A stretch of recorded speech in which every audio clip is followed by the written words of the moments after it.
அனைவருக்கும் இன்றைய வணக்கம். உண்ணாவிரதம் இடைநிறுத்துவதற்கான வாக்குறுதி பிரசுரம். அழகரத்தினம் வனமுலராசு ஆகிய நான் 14/2/2025 இருந்து 10 அம்ச கோரிக்கையை முன்வைத்து நீரின்றி உண்ணாவிரதத்தை ஆரம்பித்து என்னுடன் 4 நாட்கள் ஆகின்றது. எனது போராட்டத்தை கைவிடுமாறும் இடைநிறுத்துமாறும் எம் இனத்தின் மீது நேசம் கொண்ட மக்கள் கோரிக்கை விடுகின்றார்கள். நாம் ஆயுதம் ஏந்தி இத்தனை உயிர்களை இழந்தோம்.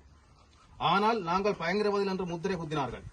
இந்த ஜனநாயக நாட்டில் எம் இனத்தின் தீர்வுக்காக எம் அரசியல் தலைமைகள் ஒன்றிணைவுக்காகவும் சாகும் வரை உண்ணாவிரதத்தை நிறுத்துவதாக இல்லை என்பதில் உறுதியாக உள்ளேன். இருந்த போதும் எமது வடகிழக்கு பாராளுமன்ற பிரதிநிதிகள் மக்களுக்கான இந்த பிரச்சனைக்கான தீர்வினை முன்னெடுத்து தீர்த்து தருவதாக உறுதிமொழி தர வேண்டும். இந்த கோரிக்கைகள் நிறைவேற்றாத பட்சத்தில் பல பேர் சேர்ந்து நீராகாரமின்றி உண்ணாவிரத போராட்டத்தை திரும்பவும் துவங்குவோம் என்று மக்களுக்கு வலியுறுத்துகின்றோம். இதற்கிணங்க 17/2/2025 காலை 11:30 மணிக்கு தற்காலிகமாக எனது உண்ணாவிரதத்தை நிறைவு செய்கிறேன். இன்றைய பார்த்தோம் சொன்னா இன்றைய போராட்டம் துவங்கி ஆயுத போராட்டம் கிட்டத்தட்ட 33 வருடம் நடைபெற்றது. அதுக்கு முன்பு அஹிம்சா போராட்டம் நடைபெற்றது. இந்த அஹிம்சா போராட்டத்தில் நாங்க தெளிவண்ணி இழந்தாங்க. அதுக்கு பிறகு பூதி அம்மா இழந்தாங்க.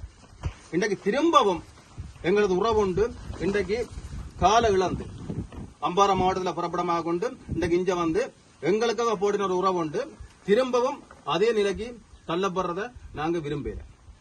இனியும் மக்களின் விடிவுக்காக உயிர் போகணும் என்றதை ஒரு தரமே நாங்க விரும்பிக் கொள்ளல. அந்த அடிப்படையில எங்களோட உறவை இன்றைக்கு நாங்க நிறுத்தி வைத்தியசாலை கொண்டு வரதுக்கான ஏற்பாடு நாங்க செய்திருக்கிறோம். இன்றைக்கு இப்ப வந்து அரசாங்கத்திலையும் எங்களுக்கு போதிய அளவு நம்பிக்கை இல்லாம தான் இருக்குது.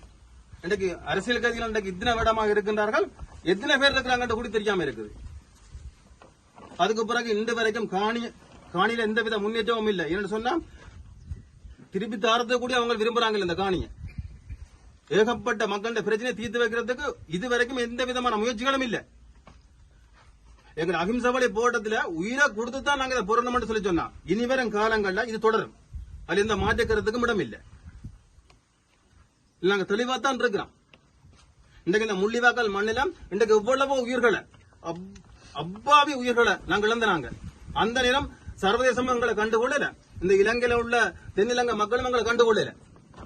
செத்து மண்ணோட மண்ணை தான் போனாங்க. இனியும் நாங்க சாகிறதுக்கு தயாராக இல்லை. ஆனால் போராட்டம் விட போறதும் இல்லை. தற்காலிகமாக இதை இடைநிறுத்திக் கொள்கிறோம். நன்றி, வணக்கம். அக்கா